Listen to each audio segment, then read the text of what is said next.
bien aujourd'hui, ça sera la foire questions-réponses. C'est ça, foire aux Jaco? questions, parce qu'on a eu beaucoup de questions sur les dernières vidéos, en particulier sur le rempotage. Pourquoi rempoter plusieurs fois? Et est-ce nécessaire? Eh bien, je vais vous répondre tout de suite. Ah ben, on attend. Voilà, là on est en février. On commence à semer ces petits poivrons, ces petites aubergines. Malheureusement, on n'a pas assez de lumière, ça commence à filer. Donc, qu'est-ce qu'on fait quand ça commence à filer? On les passe en pot. Alors, si je passe une petite plante avec 2 cotylédons dans un gros pot, qu'est-ce que ça va faire? Bah, elle va flotter, Jaco? Ouais, mais la plante va plutôt, avant de commencer à pousser, développer de la racine. Ouais. Donc, ça va retarder la pousse.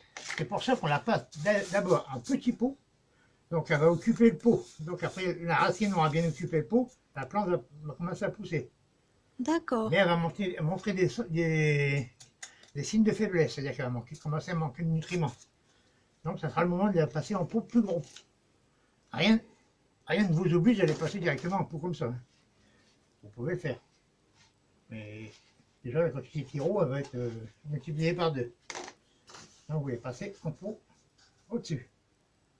Et souvent, quand on arrive après avec cette taille-là, que le pot est bien occupé par la racine, il est temps de les mettre à pleine terre. Donc, ça ne sert à rien de les passer directement en gros pot comme ça. C'est une question d'économie de terreau. Hein, parce que c'est pas donné le terreau quand même. Donc voilà. Après, si c'est une plante qui va rester toute sa vie, enfin, toute la saison, on va dire, toute la saison printanière, chaude, toute la saison chaude en pot, là, vous la mettez, après ça, vous pouvez la passer dans un gros pot. Et d'ailleurs, je vous avais fait en pot de 25 litres. Et je vous garantis qu'en fin de saison, la racine avait occupé tout le pot. Ouais, c'était impressionnant, hein. Ah ouais, la racine avait occupé tout le pot. Et tant que la racine se développe, elle développe moins ses tiges aériennes. Voilà, c'était la réponse à pourquoi remplacer plusieurs fois.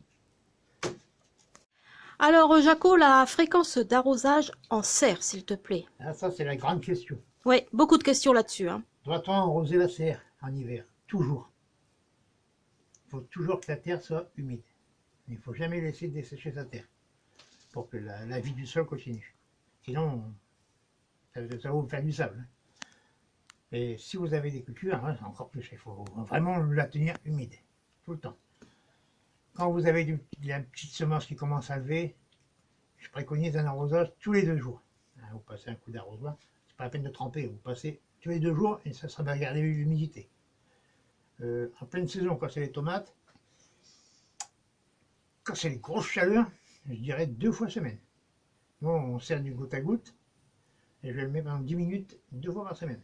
Si vous n'avez pas ça, vous passez l'arrosoir. Avec un arrosoir, vous faites 4 pieds de tomates 2 fois par semaine. Voilà. Si c'est paillé, vous pouvez faire 3 pieds de tomates 1 fois par semaine. Une bonne couche de paille. Hein. Voilà. Donc, il faut toujours arroser la serre, été comme hiver. Voilà. Et les pommes de terre, Jaco, dans la serre? Il faut les arroser aussi. Ça s'arrose? C'est une plante. C'est une plante. C'est une plante, on les arrose pas, ben ils meurent. D'accord. C'est normal. Ou ils Ok. produisent moins. Mm. Bon, la pomme de terre est quand même plus profonde qu'une petite graine. Donc, si c'est humide, Elle la garde. surface, c'est pas grave. Mm. Faut voir en profondeur si c'est. Si c'est C'est pas sec. trop d'eau non plus, vous n'allez pas mettre le milieu sur les pommes de terre. Si vous arrosez vos patates, les vers ils vont être fort haut. Ça c'est sûr, les vers ils vont monter très haut. Vous n'arrosez pas sur les vers, vous arrosez dans le pied. D'accord. Un coup de temps en temps, vraiment, vraiment. Oui, là c'est vraiment un coup de temps en temps. Voilà, ouais, c'est vraiment un coup de temps en temps. Parce que déjà les feuillages, ils vont faire de l'ombre au pied, donc là, ça va sécher moins vite. D'accord. Voilà. C'est bon pour l'arrosage, Jaco? Bien par l'usage. Merci. Bon, Jaco, maintenant, pas mal de personnes posent la question, mais qu'est-ce que tu fais comme boulot? Ah, mystère. Ah ah. Eh bien, je ne vais pas vous expliquer tout de suite. Je vous emmène avec moi. Allez, venez, on y va. Non, sans rire. Allez, on y va. Allez, on y va. Donc ben voilà, ça c'est mon lieu de travail. Et voilà, voilà ce que je fais. Voilà, toutes des plantes issues de boutures de l'année dernière. Voilà. Ça c'est mes géraniums. Enfin, quand je dis mes géraniums, c'est les boutures que j'ai fait en 2019. La sauge ananas, qui sent l'ananas. Voilà. Les géraniums. Voilà. Oui, il y en a un paquet. Alors ça, c'est des chrysanthèmes qui ont été rentrés pour faire du bouturage. Là, je les avais rabattus complètement. Et ensuite, on prélève des petits morceaux comme ça. Voilà, des petits morceaux comme ça pour faire des bûches. Il y a tout ça. Alors, tiens, je vais vous faire voir ce que j'ai fait comme bouture en chrysanthème. Enfin, désolé si je marche vite, mais c'est grand.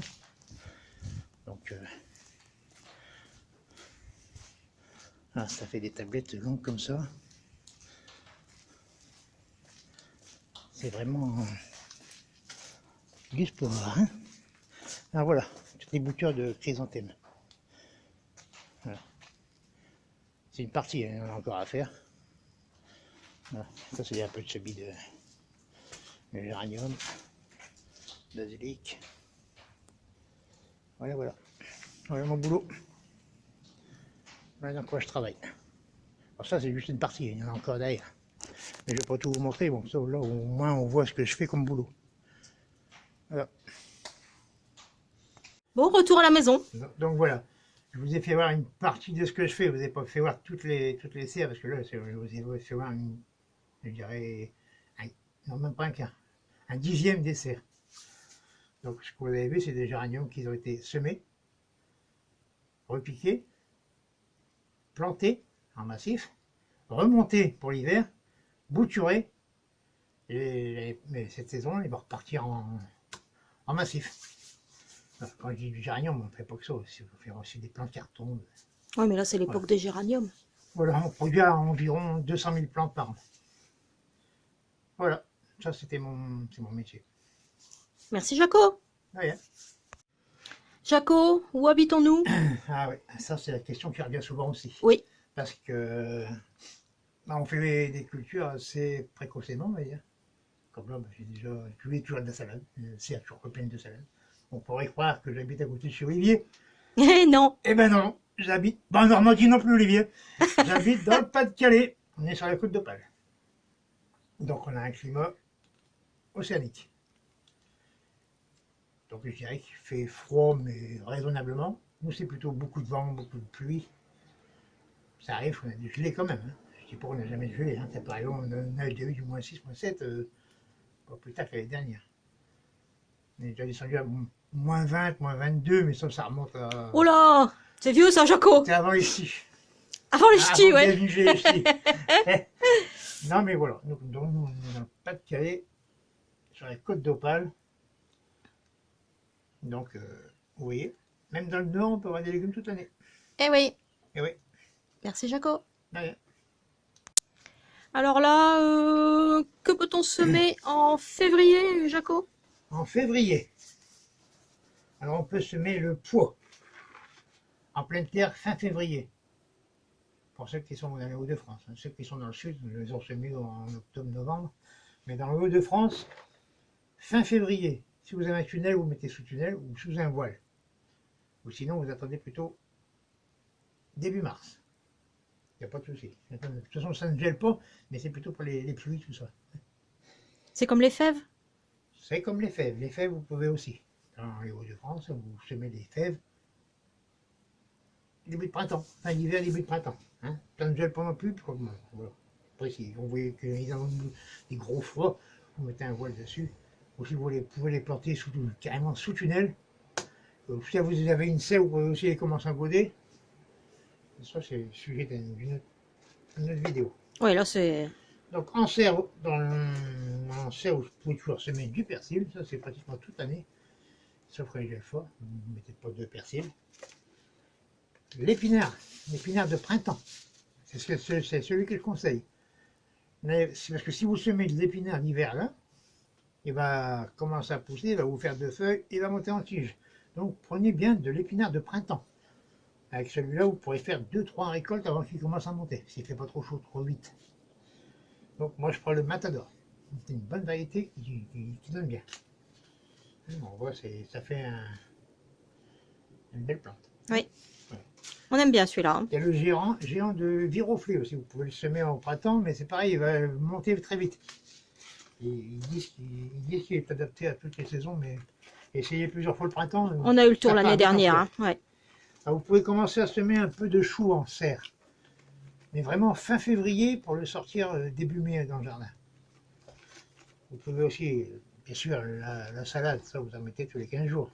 Vous n'hésitez pas, un petit peu de salade en petite quantité, ça fait pas de mal. Ensuite, la betterave rouge, vous pouvez en semer un peu fin février aussi. Et en pleine terre, de la serre, si vous voulez en mettre en pleine terre. Vous pouvez leur piquer après, vous pouvez leur piquer dans le jardin, ça se repique bien. Ou en plat toile violet. Par contre, en plat toile violet, une seule graine, pas plusieurs, parce que l'enveloppe de la betterave, enfin de la graine, va vous donner plusieurs plantules. Donc une seule graine dans le véole. Pas de mâche. La mâche, c'est trop tard.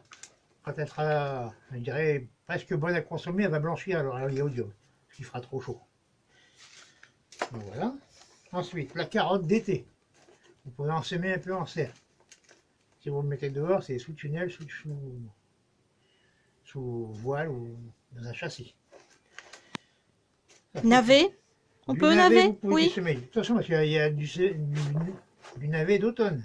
C'est pour ça que je pose la question. Il y a du navet qui fait toutes les saisons et du navet de printemps. Ce que je vous conseille, c'est de prendre du navet de printemps.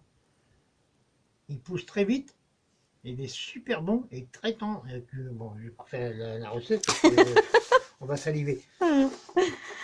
Est-ce qu'on peut encore semer du poireau, Jaco? Le poireau chou, vous pouvez encore le semer en février, jusqu'à début mars. Après, on passe au poireau d'hiver. Jusqu'en mai. Et souvent, c'est le bleu de Solèze, on peut aller jusqu'en mai. Il donne encore.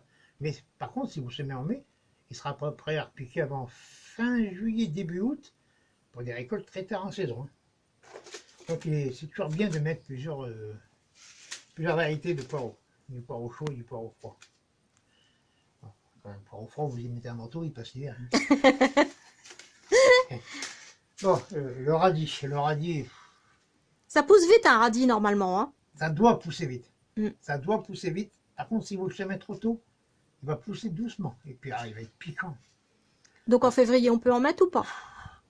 Fin février, vraiment tout fin février, en serre, avec une bonne couverture, avec du voile d'hivernage dessus, pour qu'il faut que ça lève. Faut que ça lève vite. Sinon, si ça traîne trop levé, c'est trop piquant, c'est pas bon. Enfin, après, c'est une question de goût. Ouais, après, c'est une Il y en a question de qui goût, aiment bien bien sûr. les radis qui piquent.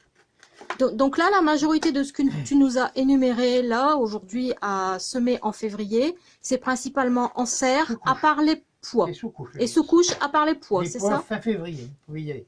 En Voilà. extérieur. En extérieur, à 5 cm de profond. Oui. Bien arrosé, mais il faut de l'humidité pour qu'il commence à germer. D'accord. Ça, c'est pour les Hauts-de-France. Dans le sud, on les semer avant. Oui, oui, oui. Voilà. Ben, je crois que j'ai tout dit. T'as tout dit? Mais je pense. Enfin, j'ai tout Bon. dit. Tout ce que je pense. Oui, bien sûr. Oui, voilà. Bon, eh bien, pour aujourd'hui, c'est terminé. Bon, aujourd'hui, c'est terminé. Voilà. On vous dit à très très bientôt. Et doucement pour les semis. Ouais, allez-y doucement. Et puis on espère que cette petite vidéo vous aura plu avec la petite surprise de Jaco. À bientôt! À bientôt.